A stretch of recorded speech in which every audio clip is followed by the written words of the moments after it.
Hello. Yes, this is Ranjana ma'am and you are watching. Yes, it's mine as well as your channel. So even if you have got accustomed to it, I'll keep on repeating it again and again because this is my cliche. Anyway, the thumbnail says it all. You've been waiting for this for a long time. Yes, I've got quite a few requests regarding the paper menagerie. So yes, here I am. But before I start, you know what's coming? If you have not subscribed to my channel up till now, please do. And don't forget to press the like button once you've done it. I'm sure you'll love my videos. Though I find that the views are much more, but the likes are not so much. Maybe some of you might forget, some of you might just be apathetic. And some of you might not have liked it. That's your personal choice. Anyway, so let's start. What are we waiting for?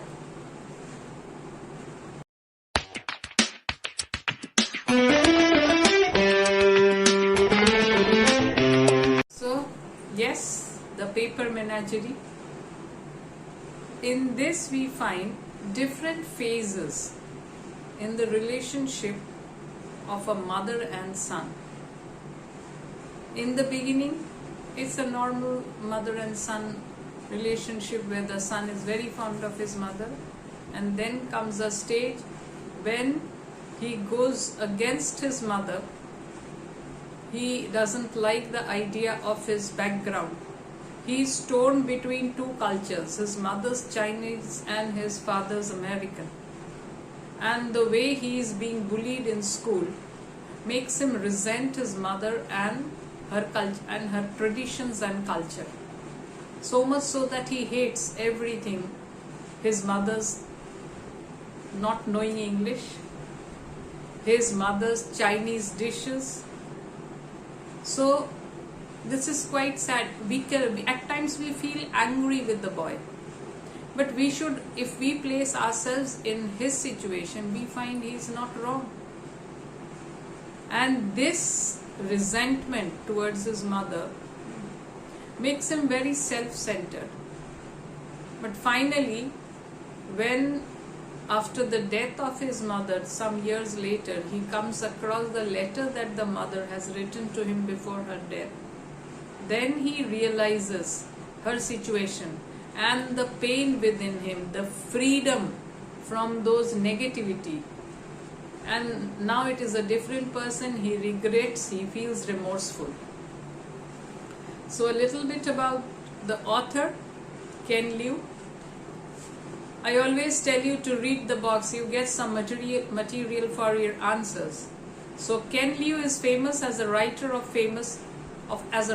science fiction and fantasy, influenced both by the science fiction fantasy tradition and by Chinese history and culture.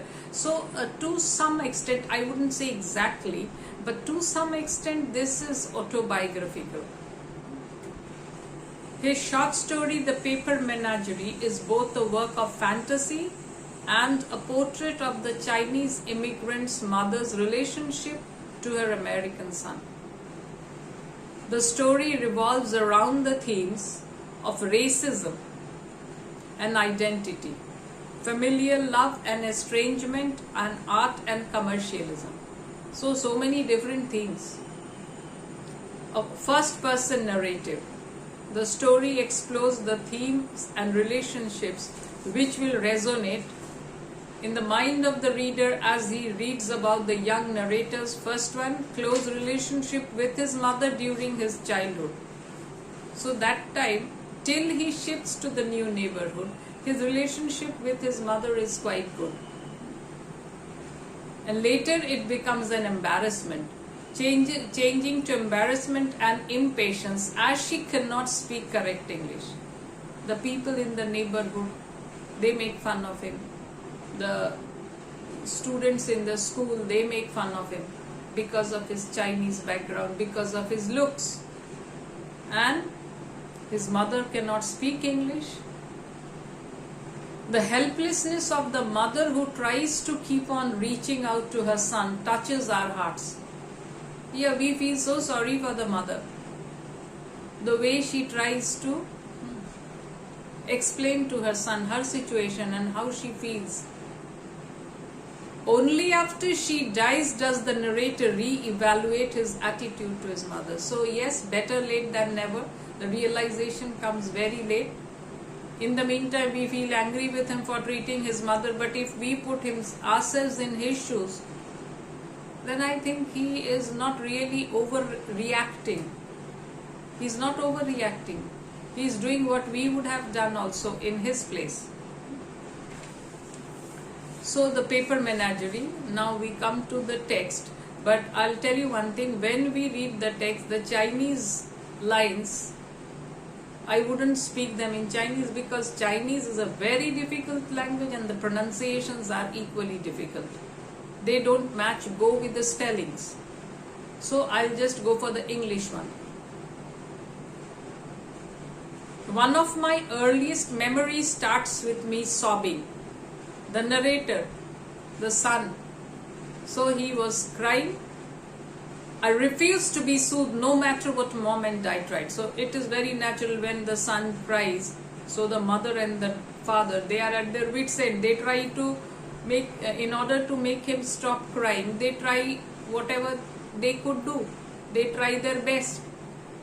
So finally, fathers are not so patient, so they give up.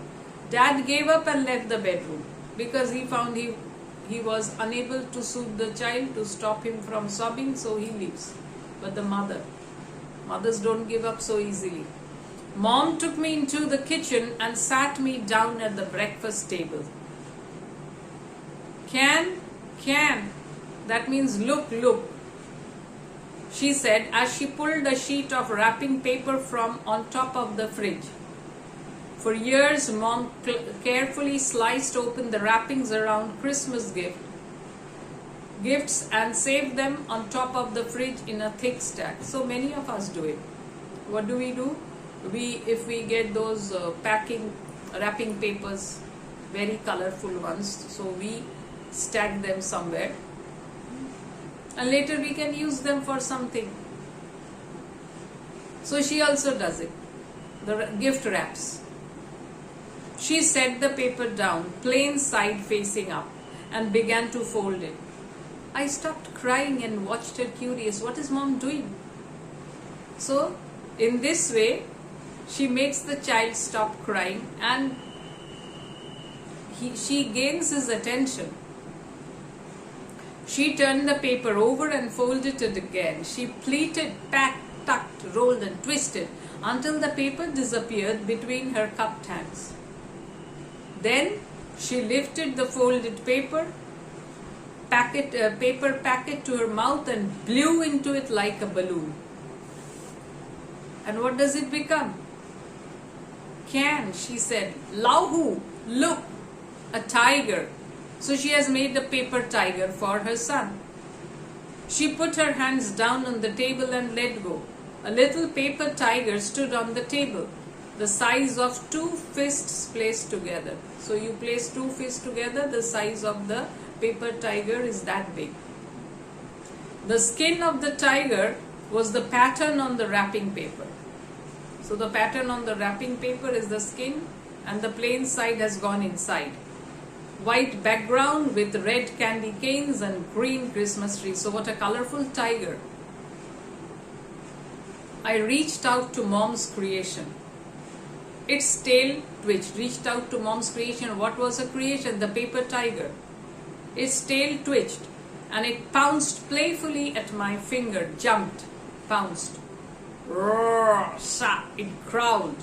The sound somewhere between a cat and rustling newspapers. So what was the sound like? Sound a little bit like a cat and a little bit like the rustling sound of the newspapers. Shh. I laughed and startled and stroked its back with my index finger. This is your index finger. The paper tiger vibrated under my finger, purring. So mom's, what does she say? This is called origami. So what is origami? Origami is the art of paper decoration. You make things with paper. It is said, I had learned that it is Japanese art of paper decoration. Ikebana. Oh, Ikebana is the Japanese art of flower decoration, I think, and this is origami. I didn't know this at the time, but Mom's breath was special. She breathed into her paper animals so that they shared her breath and thus moved with her life. This was her magic. So, at that time he did not know that Mom's breath was special, and when she breathed in the tiger also into Lauho, it as if became alive. She breathed into her paper animals so that they shared her breath and thus moved with her life. So as if so long as she is alive, they will also be alive, and when she dies, they will die. So it was something magical. Dad had picked Mom out of a catalogue. So what does this mean, out of a catalogue? So in a catalogue there were many eligible girls, and father selected this one, and the details which were given underneath her photograph, when he went there he found none of them matched. So one time when I was in high school, I asked Dad about the details. Dad, please tell me in details how you got mother, because you're American, she's Chinese. So how was this arranged? He was trying to get me to speak to Mom again. That means he had stopped talking with his mom, and father was trying to be a bridge between the two. He had signed up for the introduction service back in the spring of 1973. So father goes back to the time when he had found the mother. Flipping through the pages steadily, he had spent no more than a few seconds on each page.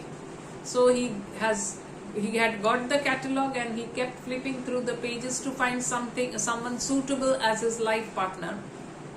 And he didn't take a few seconds on each page. And finally, when he came to the photograph of the mother, he had stopped. I've never seen this picture.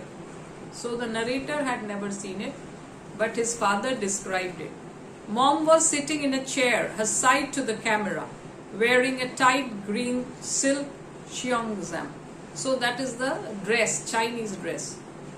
Her head was turned to the camera so that her long black hair was draped artfully over her chest and shoulder. So yes, photographs, editing, nowadays you all say it's editing. And in those days also, photographers, they played magic. They knew how to make you presentable. This is what was done in her case also. She looked out at him with the eyes of a calm child. So when he saw her picture, he felt that she looks like a calm child, as if she is looking at him with the eyes of a calm child. That was the last page of the catalogue I saw. So after he saw Mom's picture, he didn't flip anymore. He decided that he wanted to meet this girl. The catalogue said, so these are the details about her. She was 18, loved to dance, and spoke good English because she was from Hong Kong.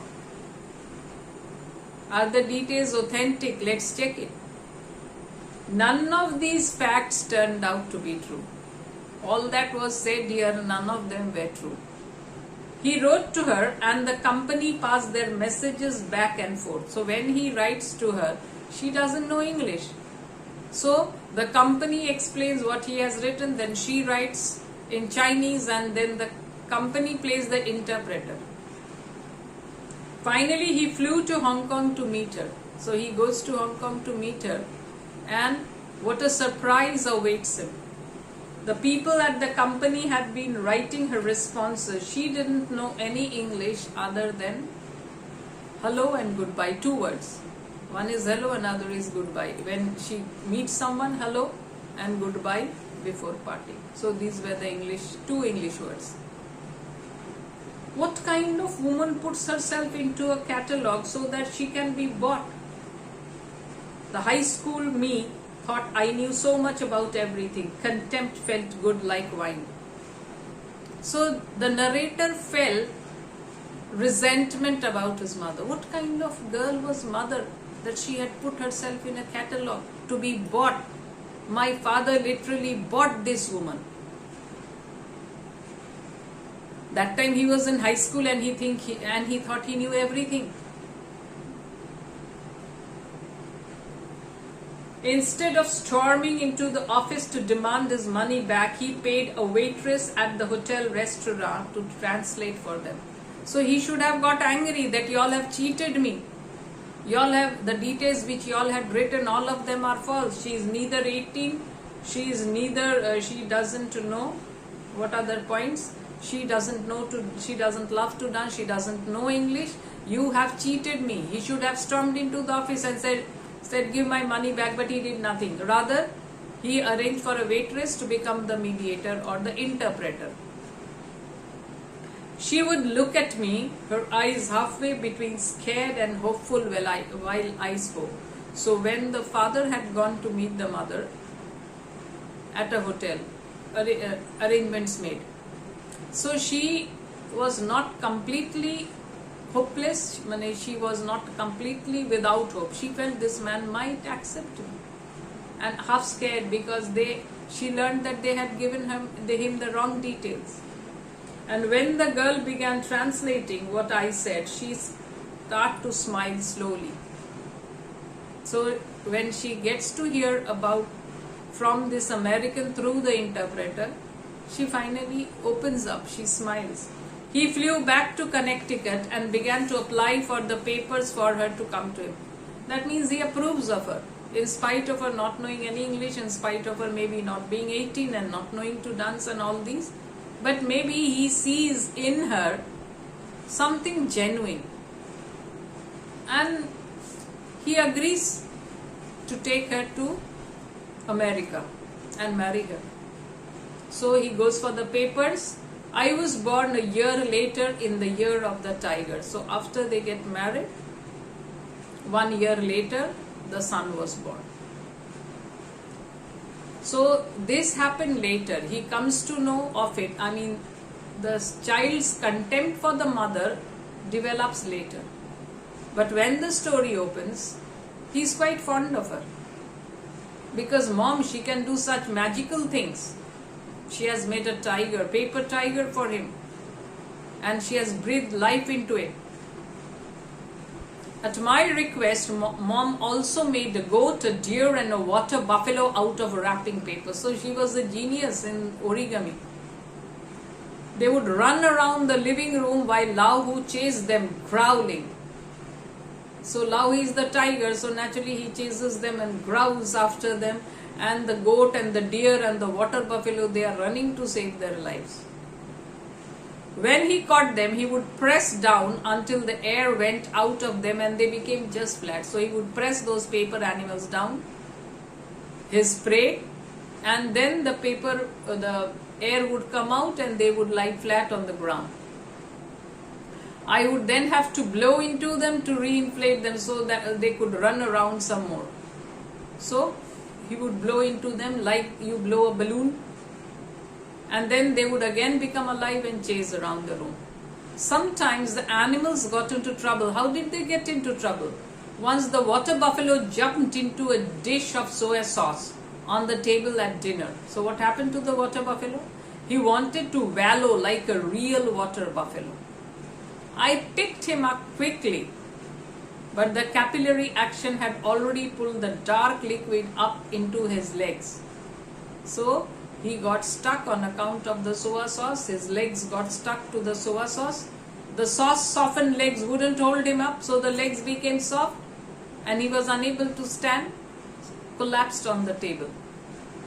So the soya sauce made his legs soft, and yes, he could not stand, and that is how he collapsed into the table.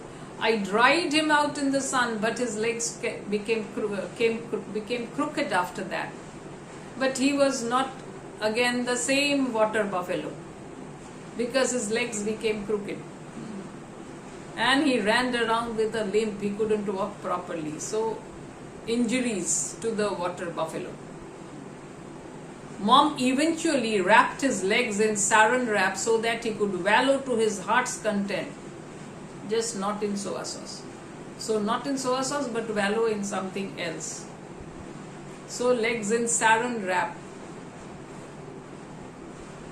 Also, Lahu liked to trouble sparrows. So Lahu was a sort of predator, chasing animals, chasing birds, sparrows when he and I played in the backyard. But one time a cornered bird hit him back in desperation. So the bird is real. So the bird, when an animal or a bird, they get cornered, so they fight for survival. So this bird earlier might have been angry, but then it hit out in desperation with its beak. And what happened to Lahu? He whimpered and winced as I held him. He gets it back. He avoided birds after that. After that, he did not chase birds because they were real. He shouldn't have done that only. And then one day I saw a TV documentary about sharks and asked mom for one of my own. Mom, please make me a shark. So mom was always happy to oblige. She made the shark, but he flapped about the table unhappily. He was not happy. The shark was not happy. I filled the sink with water and put him in. So sharks, they would like to be in water. So he fills the sink with water and puts the shark in it. He swam around and around happily. So now he is happy. He was not happy when he was put on the where? Table. But once he fills the sink and puts him in, he is happy. However, after a while he became soggy, but how long can a paper shark remain in the water? Obviously it will become soggy and translucent and slowly sank at the bottom, folds coming undone. So what happened? It's got settled at the bottom and all the folds of the paper shark came up. So it was done. I reached in to rescue him. So the narrator rushes to rescue the paper shark, but nothing could be done. All I ended up was a wet piece of paper. So it's very difficult. They are paper ones, not the real ones. Mom made a new shark for me, this time of tin foil. Like you have aluminium foil, this was of tin foil, not a paper one. Using origami on tin foil, those thin sheets of tin. The shark lived happily in a large goldfish bowl, but this time no problem because it won't get soggy. Lahu and I like to sit next to the bowl to watch the tinfoil shark chasing the goldfish. Lahu sticking his face against the bowl on the other side so that I saw his eyes magnified to the size of coffee cups. So just see the author's eye for detail. So Lahu's eyes are sticking to the bowl and on the other side is the narrator. So he could see the eyes of Lahu as if they are looking like coffee cups. Why? They get magnified. Staring at me from across the bowl. When I was 10, we moved to a new house across town, and after this the troubles will start. When he moves to a new neighborhood, before that all was fine, everything fine. The mother and son relationship. 2 of the women neighbors came by to welcome us.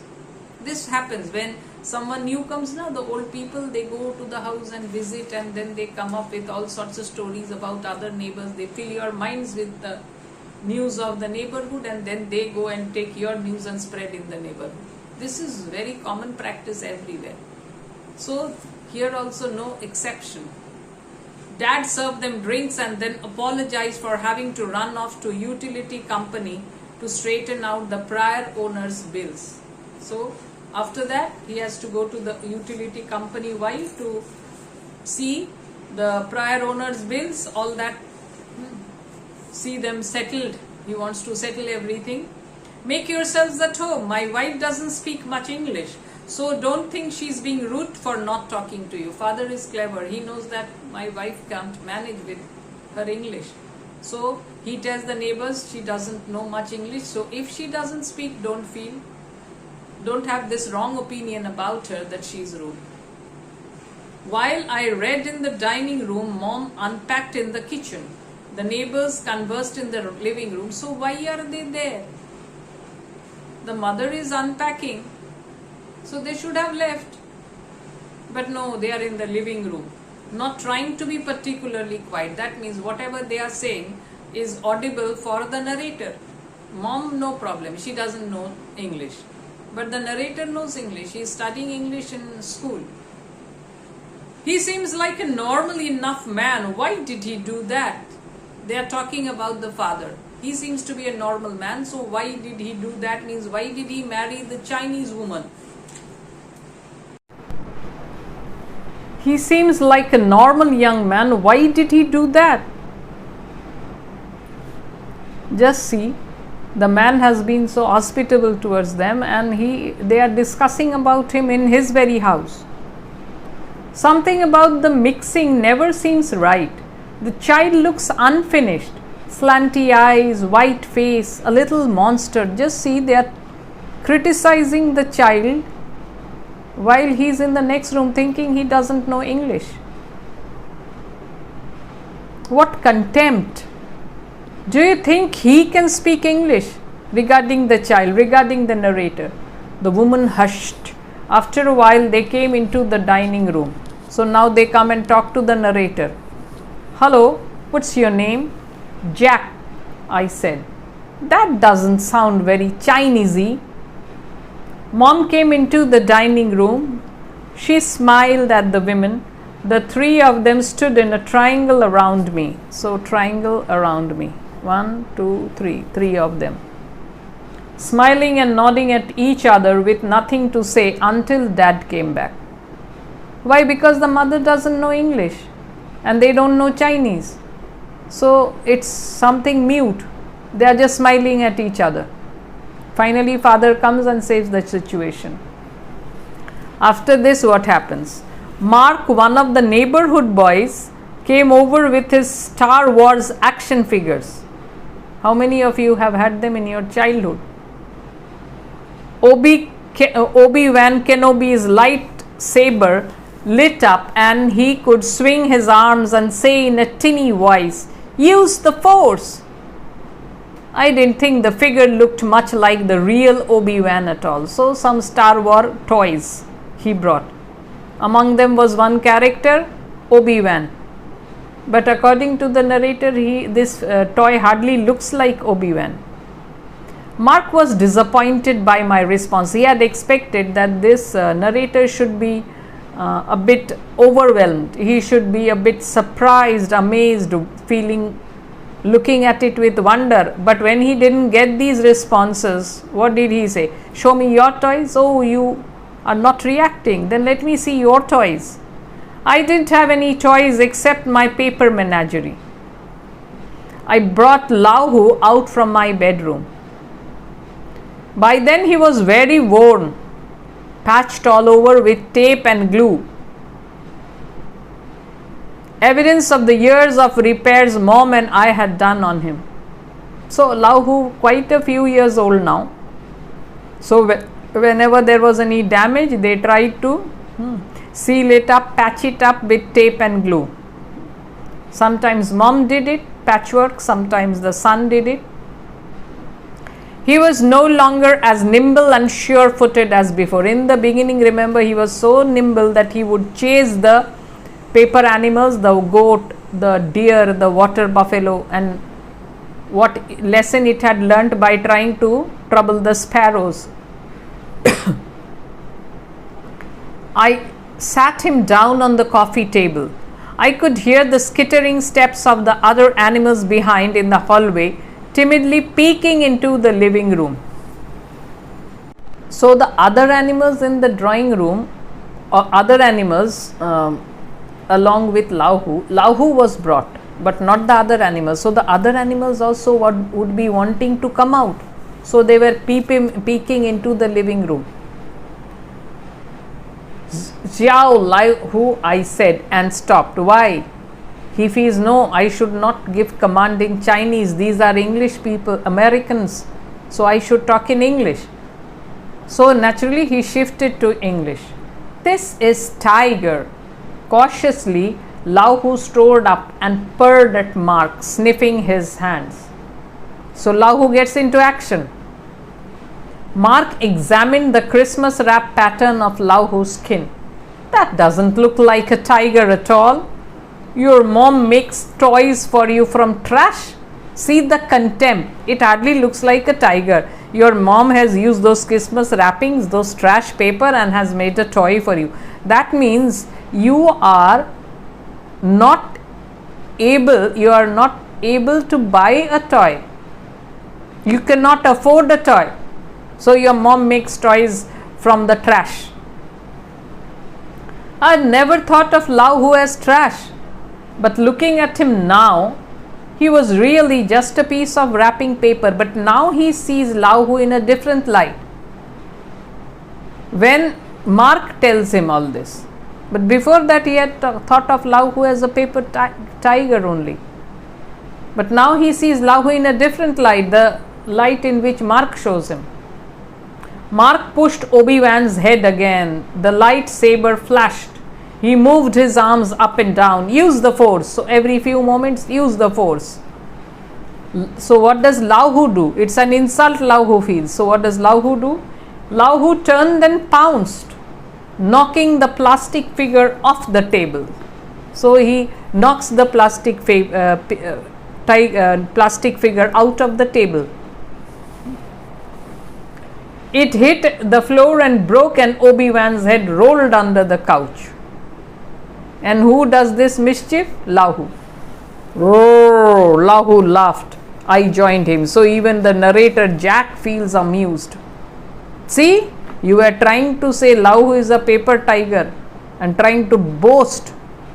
Serves you right. He must be feeling. But see, it's not real. It should not have been done.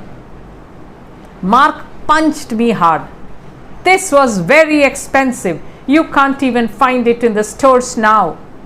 It probably cost more than what your dad paid for your mom. Just see what a contempt. Dad paid money and brought your mom. That means your dad bought your mom. So the money it took your dad to buy your mom, this toy costs much more. What an insult. That means he must have heard from the elders. I stumbled and fell to the floor.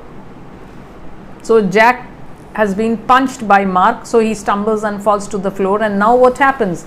Lahu growled and leaped at Mark's face. So how can Lahu allow that to happen? Mark screamed more out of fear and surprise than pain. So the attack made Mark surprised and frightened. Lahu was only made of paper after all. Mark grabbed Lahu and his snarl was choked off as Mark crumpled him in his hand and tore him in half. He balled up the two pieces of paper and threw them at me. Here's you stupid Chinese garbage. My fight with Mark didn't end there. Matters did not end there. It continued, and this fellow had to face such humiliation in school. Mark was popular at school. I never want to think again about the 2 weeks that followed. The next 2 weeks at school, poor Jack had to suffer a lot of humiliation from the classmates. I came home that Friday at the end of 2 weeks. So that means he is a boarder. He lives in a hostel. So he comes back home after 2 weeks. Mom asked, so I'm not using the Chinese lines because if the pronunciation is not good, it should not be read. And we are not sure of the Chinese pronunciation. I told you because the spellings and the pronunciations don't go. So when he returned from school, what did mom say? How was school? I said nothing and went to the bathroom. I looked into the mirror. I looked nothing like her, nothing. So within 2 weeks, a great change has come in her. All the insults and humiliation because of his Chinese background. And in America, they make fun of the Chinese by calling them Ching. So I think he must have faced that humiliation in school. So he doesn't answer his mother. He goes back. He goes to the washroom and then sees his face in the mirror, trying to figure out whether he's a Chinese or an American. At dinner, I asked Dad, do I have a chink face? Dad put down his chopsticks. Even though I had never told him what happened in school, he seemed to understand. He doesn't go and tell his father like a crybaby that they have done this or that to me in school, but the father understands that they must have troubled the child because of his Chinese background. He closed his eyes and rubbed the bridge of his nose. No, you don't. No, you don't look like a Chinese. Mom looked at Dad, not understanding, so she doesn't understand the English conversations. She looked back at me. What does chink mean? Her English is not very good. She can pick up a little bit. So what does chink mean? English. I said speak English. So she says this in Chinese. The child understands, but he wants her to speak in English. What happened? I pushed the chopsticks and the bowl before me away. Stir-fried green peppers with 5 spice bees. We should eat American food. So 2 weeks in school and the ragging, bullying has brought about a great change in him. And he wants to look American. He wants to acquire American habits, American food. So we should eat American food. Dad tried to reason. Dad is actually trying to be the bridge. A lot of families cook Chinese sometimes. Yeah, don't we also like Chinese? That doesn't mean that we have to be Chinese, but we love Chinese food. So that is what the father is also saying. So many people, they cook in their homes Chinese food, but they are Americans. We are not other families. Why? Because in our family there is someone Chinese. Other families don't have moms who don't belong. So don't we think he is being a bit rude? Other families don't have moms. So they have American moms and they can cook Chinese. But in our family we have someone who doesn't belong to America. He looked away. Then he put a hand on Mom's shoulder. She is his wife. I'll get you a cookbook. Mom turned to me. The food doesn't taste good, she's asking him. Don't you like the food? Doesn't it taste good? English, I said, raising my voice. Speak English. So she asks him in Chinese. So he again gets infuriated. Don't talk to me in Chinese. I don't want nothing of Chinese. Speak to me in English. Mom reached out to touch my forehead, feeling for my temperature. Has he got fever? So she's asking, do you have fever? Again in Chinese. I brushed her hand away. I'm fine, speak English. I was shouting. So the mother doesn't understand. She keeps on in Chinese. She feels the child must be suffering on account of something. Speak English to him, Dad said to Mom. You knew this was going to happen someday. What did you expect? Now father is trying to make the mom realize that she should have learnt English earlier, because this someday had to come. The child would feel a contempt for his Chinese origin, Chinese background, half Chinese, half American, the mixed breed. Mom dropped her hand to her sides. She sat looking from Dad to me and back to Dad again. So she is unable to understand the situation and she is trying to understand it. She is not able to, but yet she is trying. She tried to speak, stopped, tried again, stopped again, tried to stop, speak and then stop. You have to. So she is hesitating. I've been too easy on you. Jack needs to fit in. Yes, I have been lenient. I didn't force you with English, but Jack has to fit in this society, this American society, and for that he would want that you should speak to him in English. So just see, this is so sad. Mom looked at him. If I say love, I feel here. So she shows her heart. She pointed to her lips. If I say I feel here. She put her hand over her heart. Over her heart. Dad shook his head. You are in America. So when I say love, I feel it in my heart. If I say in Chinese, I feel it. But he says no, you are in America, so you have to speak English here. Mom hunched down in her seat, looking like the water buffalo when Lao Hu used to pounce on him and squeeze the air of life out of him. So mother looks like that, very defeated. And I want some real toys. I don't want any of these paper tigers and paper toys. Give me some real toys. Dad bought me a full set of Star Wars action figures. I gave the Obi-Wan Kenobi to Mark. Why? Because that one had been damaged, or rather completely destroyed by Lahu. So from the Star Wars he gives Mark the one which had been destroyed in his house. I packed the paper menagerie in a large shoebox and put it under the bed. So goodbye to those paper menagerie. The next morning, the animals had escaped and taken over their old favorite spots in my room. But the animals had escaped the box and they went back to all those places where they were kept. I caught them all and put them back into the shoebox, taping the lid shut. So he uses tape and shuts the lid so that they won't be able to come. But the animals made so much noise in the box that I finally shoved it in the corner of the attic, as far away from my room as possible.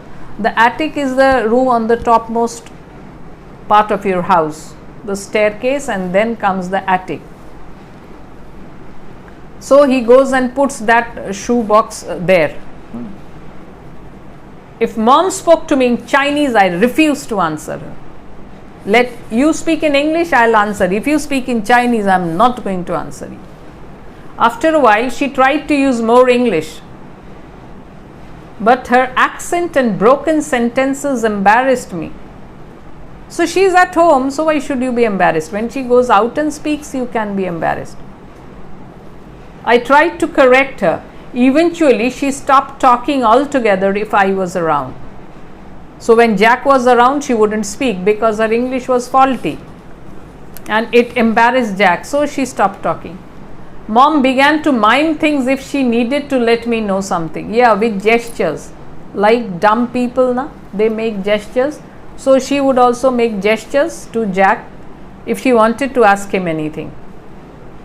She tried to hug me the way she saw American mothers do on TV. So she watched TV and saw how American mothers, they hug their child, and she tries to do the same.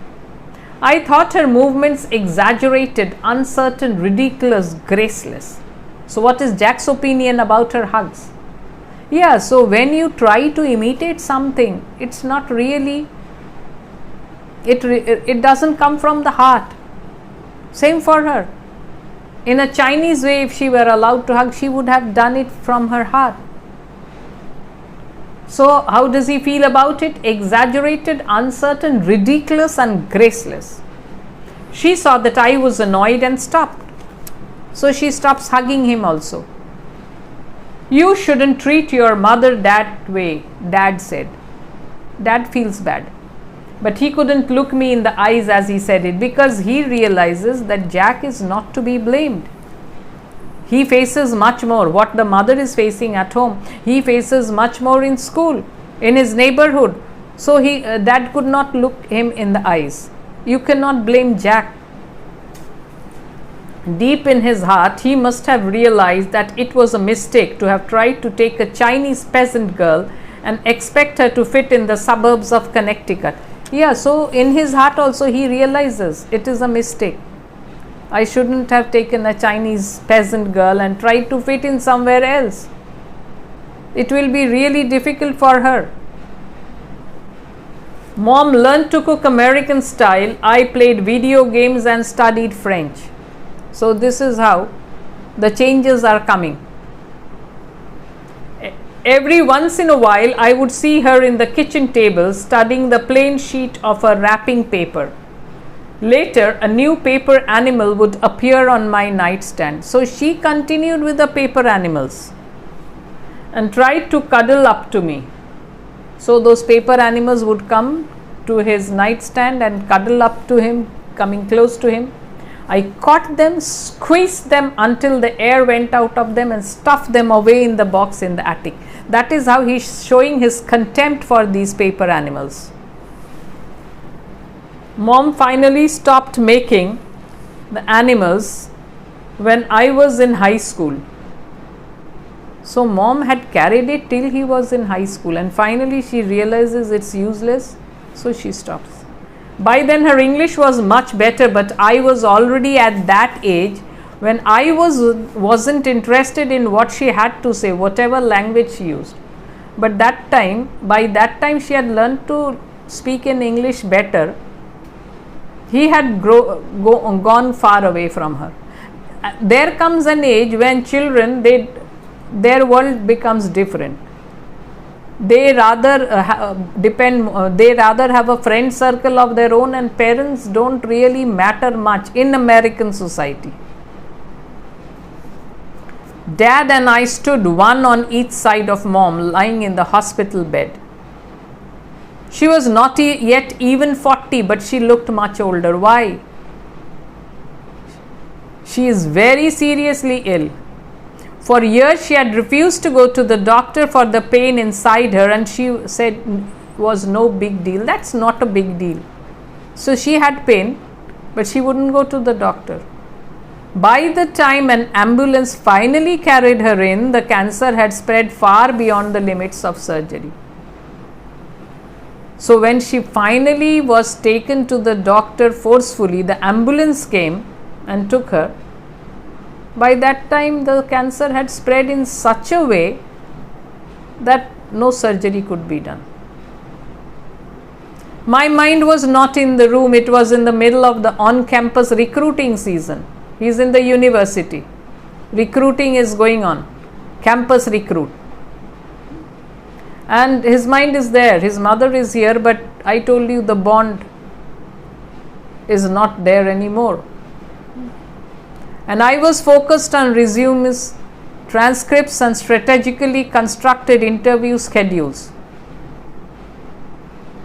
I schemed about how to lie to the corporate recruiters most effectively so that they would offer to buy him. He is going on planning how to lie about my potential, talk about what is not in me, fool them into buying me. I understood intellectually that it was terrible to think about this while your mother lay dying. So the mother is in deathbed and his mind is bothered about how he would lie skillfully in order to be bought by the high recruiting companies. But that understanding didn't mean I could change how I felt. That means I felt nothing for her. She was conscious. Dad held her left hand with both his own. After all, she was his wife. He had lived with her for so many years. He leaned down to kiss her forehead. He seemed weak and old in a way that startled me, so he can't understand why his father is so attached to this woman. I realized I knew almost as little about Dad as I did about Mom. Yes, he might feel contempt for his mother, but father doesn't feel. He had selected this girl, brought her to America, got married to her, and they had led a happy married life all these years. So naturally he is feeling very weak, and the son feels, I don't know much about my father also. How could he love this woman? Mom smiled at him. I'm fine. She turned to me still smiling. I know, but he is her own son, born from her, so he should have more feelings than the father, but he doesn't. I know you have to go back to school. Her voice was very weak and it was difficult to hear her over the hum of the machines hooked up to her. Go, don't worry about me. This is not a big deal. Just do well in school.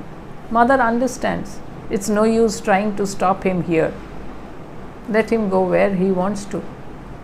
She is such a compromising, such a sweet mother, which the boy will realize much later. I reached out to touch her hand because I thought that was what I was supposed to do, not because he wanted. But he was expected to do this. He was supposed to do this. So he puts his hand to touch her. I was relieved. I was already thinking about the flight back and the bright California sunshine. What a selfish boy he has become. She whispered something to Dad. He nodded and left the room. That means she wants to talk to her son alone. Jack, if she was caught up in a fit of coughing and could not speak for some time. If I don't make it, don't be too sad and hurt your health. He wouldn't be sad. Focus on your life. Just keep that box you have in the attic with you, and every year at Qingming, just take it out and think about me. I'll be with you always. So this is her last wish. Don't throw away that shoe box where you have stuffed the animals. Take them out in the Chinese festival of Qingming, and if you think about me, I will be there. Qingming, what is Qingming? You might get this in your MCQ. Was the Chinese festival for the dead.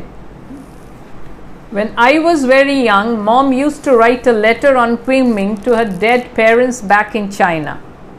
So, festival of the dead. So, mother would write to her parents, and now she wants the son to do the same, telling them the good news about the past year of her life in America. So, what had happened during from the previous Qingming till here, what all that had happened, she would write in the letter, making them aware. She would read the letter out to me, and if I made a comment about something, she would write it down in the letter too. Your grandson has said this. Then she would fold the paper into a paper crane and release it facing west.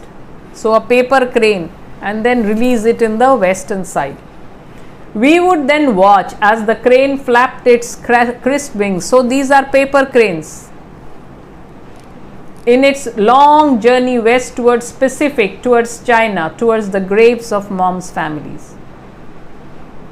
It had been many years since I last did with her.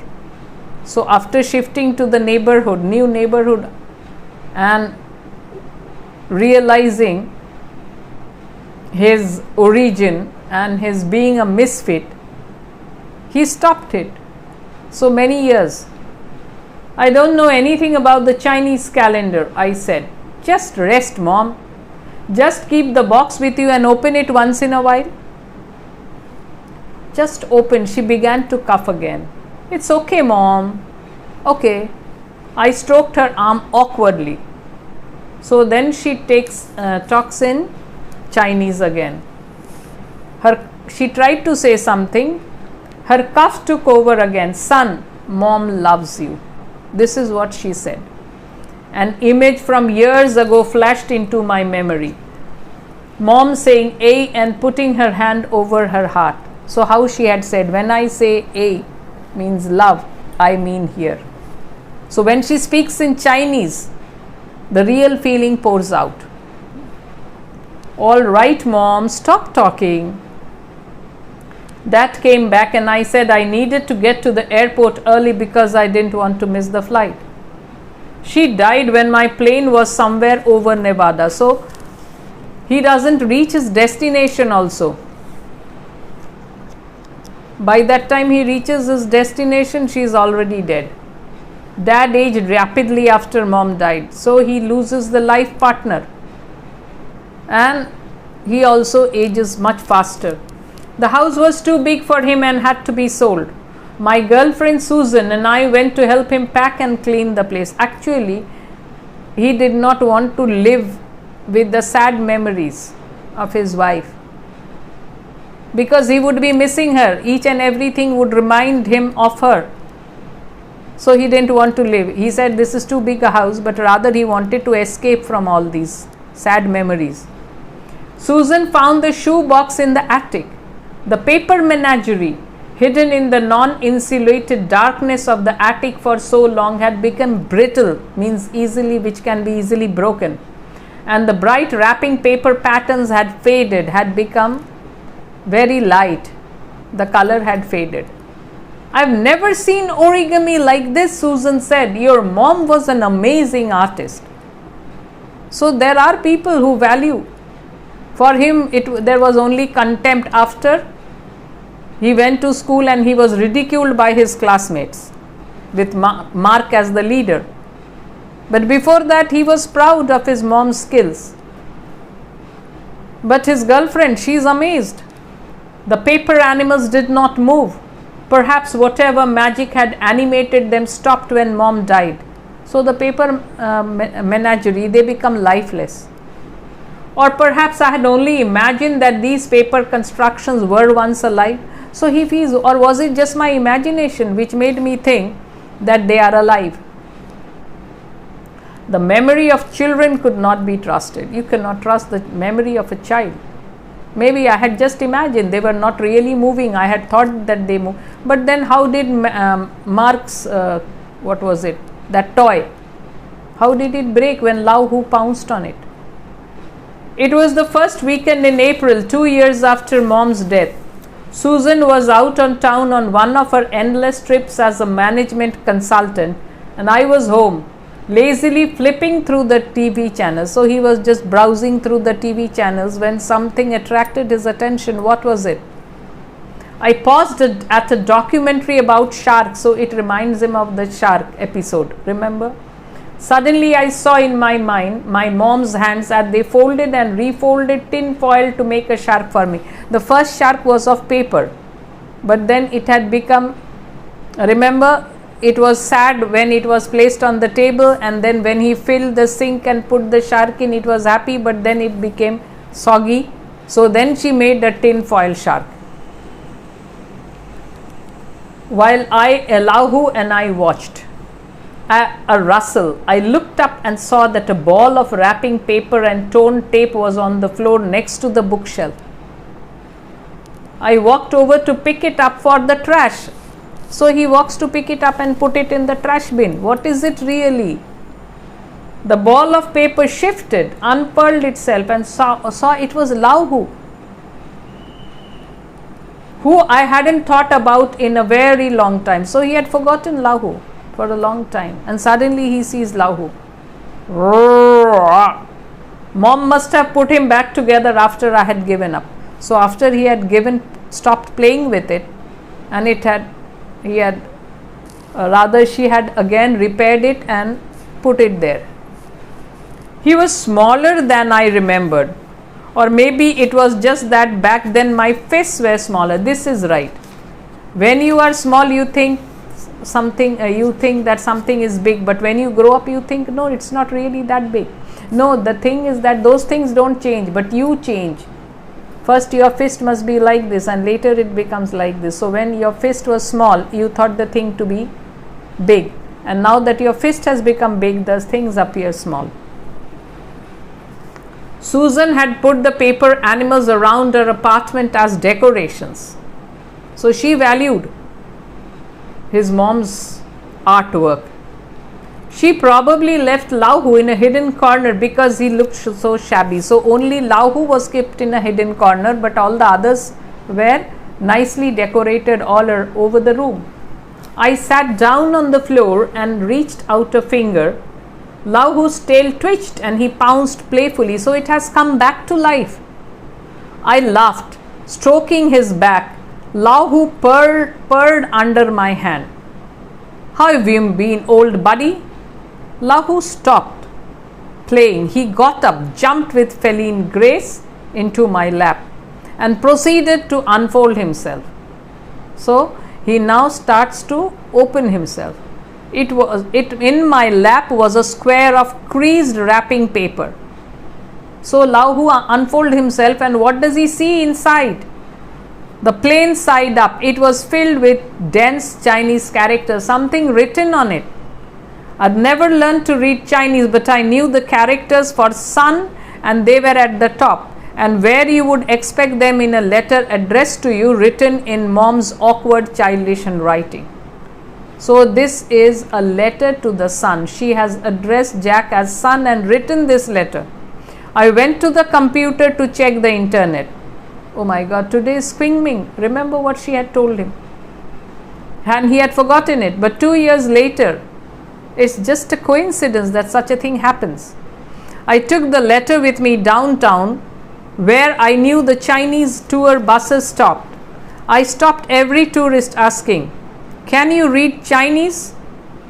I hadn't spoken Chinese in so long that I wasn't sure if they understood. So the way in which he speaks Chinese, he is hesitant. Do they understand my Chinese? A young woman agreed to help. So finally, he finds a young woman who agrees to help to read out the letter to him. We sat down on a bench together and she read the letter to me aloud. The language that I had tried to forget for years came back and I felt the words sinking into me. So he understands every word, getting deep inside him, through my skin, through my bones, until they squeeze tight round my heart. Son, we haven't talked in a long time. See the pain the mother has in her heart, and maybe that had aggravated her cancer. I'm not sure, but it says sometimes depression increases the sickness. Depression makes the sickness spread faster. That is why cancer patients are always told to remain positive. You were so angry when I tried to touch you that I am afraid. The son had behaved very nastily with his mother. When she tries to touch him, which mother wouldn't want? But he wouldn't allow her to do that. He would get angry. He would as if shun her touch, shun everything with that had to do with her. That I am afraid, and I think maybe this pain I feel all the time now is something serious. The pain which she feels, the cancer spreading. So I decided to write to you. I'm going to write in the paper animals I made for you that you used to like so much. So when you were a child, you used to like them. So I'm going to write my letter in that. The animals will stop moving when I stop breathing. So moment I die, they will also die along with me. But if I write to you with all my heart, I'll leave a little of myself behind on this paper in these words. So if I write with all my emotions and my heart, then a little of me will remain in them even if I die. Then if you think of me on Kunming, when the spirits of the departed are allowed to visit their families, you will make the parts of myself I leave behind come alive too. So what are the parts of herself she leaves along? Are these paper menagerie. So on Kunming, if you think of me, these things will come alive, because that is the day when the departed souls are allowed to come back. The creatures I made for you will again leap and run and pounce, and maybe you will get to see these words then. Then only you will get to see these letters, this letter. Because I have to write with all my heart, I need to write you in Chinese. I cannot write in American with all my heart because that is not my language. In order to write with all my heart, I need to write in my mother tongue. All this time, I still haven't told you the story of my life. When you were little, I always thought I'd tell you the story when you were older so you could understand. But the time never came for her, tragically. But somehow that chance never came up. I was born in 1957 in Sigulu village, Hebei province. Your grandparents were both from very poor peasant families with few relatives. Only a few years after I was born, the great famine struck China. So she is telling her life history. She has written her life history for her son to know. Only when he thinks of her will he be able to discover all this. During which 30 million people died. The first memory I have was waking up to see my mother eating dirt so that she could fill her belly and leave the last bit of flour for me. This is a mother. The mother eats dirt to save the last grain of food for her child. So here it is the grandmother who is doing this to save the mother. Things got better after that. Sigulu is famous for his zezi paper craft, and my mother taught me how to make paper animals and give them life. So she has inherited it from her mother. This was practical magic in the life of the village. We made paper birds to chase grasshoppers away from the field. They made paper birds as if poured life into them, and these paper birds would become real fighters. And paper tigers to keep away mice. For Chinese New Year, my friends and I made red paper dragons. I'll never forget the sight of all those little dragons zooming across the sky overhead, holding up strings of exploding firecrackers to scare away all the bad memories of the past year. So what would these dragons be used for? To scare away the bad memories of the past. You would have loved it. If you had seen, you would have loved it. Then came the Cultural Revolution in 1966. So 3 and 6, 9 years after her birth. Neighbor turned on neighbor and brother against brother. So everyone becomes everyone's enemies. Someone remembered that my mother's brother, my uncle, had left for Hong Kong way back in 1946. So he had left for Hong Kong in 1946, a long time back, 20 years ago, and became a merchant there. Having a relative in Hong Kong meant we were spies and enemies of the people, and we had to be struggled against in every way. You have a relative in Hong Kong, so you should be ostracized. You should be made to suffer. You all are spies. Your poor grandmother, she couldn't take the abuse and threw herself down a well. So the mother's mother, she died by jumping into a well. Then the boys with hunting muskets dragged your grandfather away one day into the woods, and he never came back. So they killed the grandfather also. My father was killed in this way. Your grandfather, my father. Then I was a 10-year-old orphan. So she loses both her parents. The only relative I had in the world was my uncle in Hong Kong. I snuck away one night and climbed onto a freight train going south. So she feels I must go to Hong Kong and find my uncle. So somehow she manages. Down in Guangdong province, a few days later, some men caught me stealing food from a field. So when you are hungry, you are forced to steal if you don't have food. When they heard I was trying to get to Hong Kong, they laughed. It's your lucky day. Our trade is to bring girls to Hong Kong. They hid me in the bottom of a truck along with other girls and smuggled us across the border. So this is how she reaches Hong Kong. We were taken to a basement and told up to stand up and look healthy and intelligent for buyers. So they were sold. Families paid the warehouse a fee and came by to look us over and select one of us to adopt. It was not really adopting. The Chin family picked me to take care of their 2 boys. I got up every morning at 4. Just see her tough life, the cruelty they met out to her. I fed and bathed the boys. I shopped for food. So they say that it is adoption, but really they are buying servants. I did the laundry and swept the floors. I followed the boys around and did their bidding.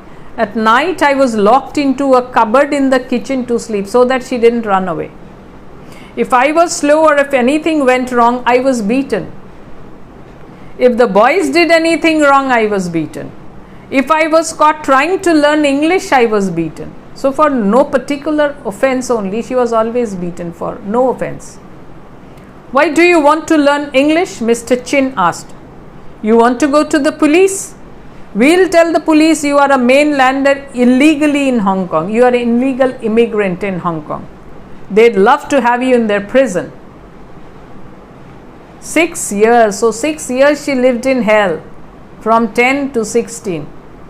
One day an old woman who sold fish to me in the morning market pulled me aside.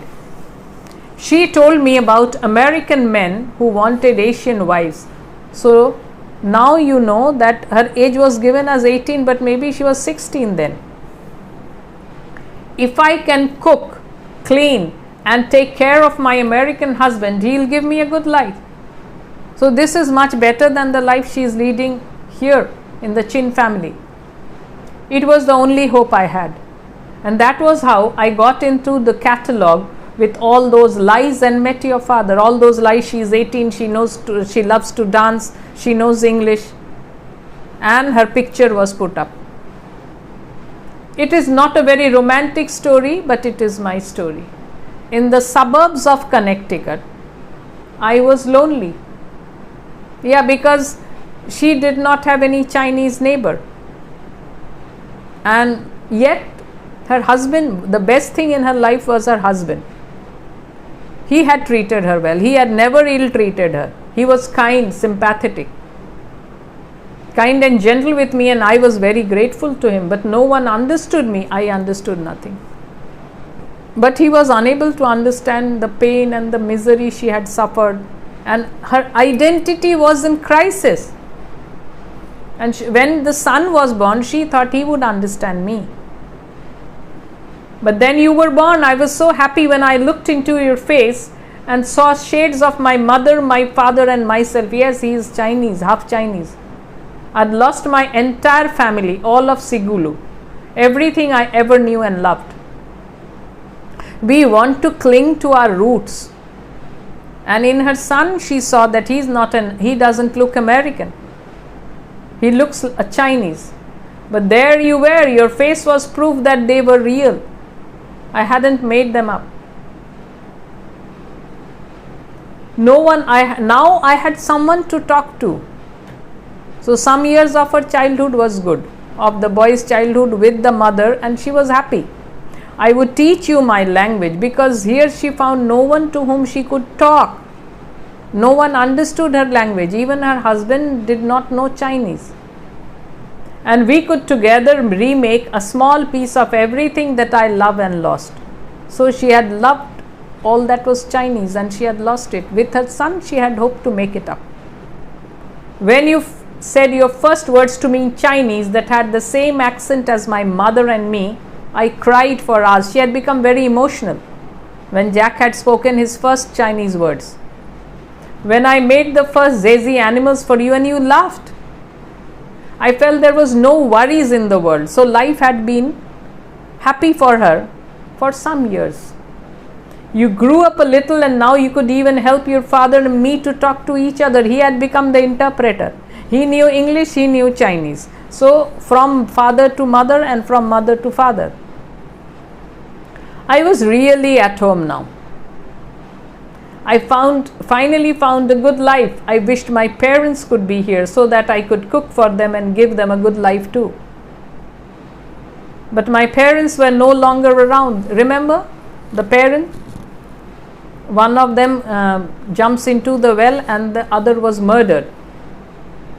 You know what the Chinese think is the saddest feeling in the world?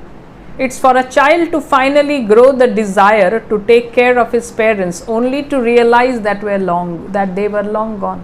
This is the saddest part. You want to take care of your parents, but they are not there. They are dead and gone. Son, I know that you do not like your Chinese eyes, which are my eyes. I know you do not like your Chinese hair, which is my hair. But can you understand how much joy your very existence brought to you? So when you were born and I saw in you my eyes, my hair, how happy I was. And can you understand how it felt when you stopped talking to me and wouldn't let me talk to you in Chinese? You were the only one to whom I could talk in Chinese, but you wouldn't allow me to talk in Chinese. I felt I was losing everything all over again. What a tragedy. Why won't you talk to me, son? The pain makes it hard to write. I'm suffering so much pain that I cannot write anymore. So this is where the letter comes to an end. The young woman handed the paper back to me. I could not bear to look into her face. He feels so ashamed that he has treated his mother in this way, and this stranger woman comes to know all about it by reading the letter. So he dares not look into her face for having treated his mother so shabbily. The young woman without looking up, I asked for her help in tracing out the character for A on the paper below mom's letter. AI, that means love. I wrote the character again and again on the paper, intertwining my pen strokes with her words. So he keeps on writing AI means love, love, love. So all those emotions which he had for his mother in his childhood, which had been suppressed, now comes out. The young woman reached out and put a hand on my shoulder. Then she got up and left, leaving me alone with my mother. Following the creases, I folded the paper back into Lahu, cradled him in the crook of my arm, and as he purred, we began the walk home. So this is walking back to his roots, walking back to his mother, and walking back to where he really belongs. So don't you think it's a very sad story? But finally Jack realizes. Finally Jack is ashamed of the way, better late than never. So now he must be wanting to say sorry to his mother for all his misbehavior towards her, but she is not there, and this is the saddest part. But anyway, in the Kunming festival, she will come to him. Why? Because he thinks about her, so she will come to him. So it is again as if returning to his roots. When he takes Lahu in his hands and he goes back home, it is like going back to his roots, his Chinese roots. He is an American, not just an American, he is also a Chinese, which he had denounced it some years ago at the age of 10. But now he wants to go back to his roots, and that is a welcome change. The mother, though she is dead, she must be happy because they believe in life after death, because they come back during Kunming. So after this maybe she will be coming, because the son has read the letter, he is remorseful. So if you have any comments regarding it, you can always write it in the comment box, and bye for the time being. I'll come up with some more.